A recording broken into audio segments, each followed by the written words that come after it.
అంటే ఈరోజు మొన్నడు లైలా కూడా పంపలేదు. ఇద్దరి మధ్య అండర్స్టాండింగ్ అండి. తనకు వెళ్ళే చోట నా గురించి చెప్పుద్ది, నేను వెళ్ళే చోట తన గురించి చెప్తాము. ఆ రకంగా ఒకళ్ళు కోఆపరేట్ చేసుకుంటూ వచ్చి మొత్తంలో పంచుకుంటాం. అది వేరే విషయం. 2 ఈవెంట్స్ నుంచి నువ్వు పంపట్లేదు సార్. అది యాక్చువల్లీ అనిల్ ఇక రావిపూడి మీద గారు నీకు ఎక్కడ కొట్టేశారు చెప్పను. సార్. అలాగే నా గురించి నువ్వు ఎక్కడ చెప్పద్దు. Okay sir.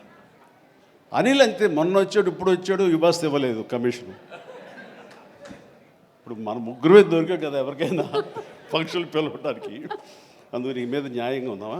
సార్. నువ్వు మూట తప్పద్దు, సారీ మాట తప్పద్దు. సార్ అసలు తప్పను. రైట్.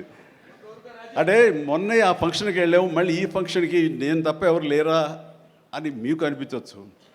కానీ నెంబర్ ఆఫ్ ఫిల్మ్స్ చేయటం మూలంగా నెంబర్ ఆఫ్ ఈవెంట్స్ చేయాల్సిన పరిస్థితి, సినిమా కథ ఎంత ముఖ్యమో అది ప్రాపర్ టైంలో ఆ డేట్కి రిలీజ్ చేయటం కూడా అంతే ముఖ్యం.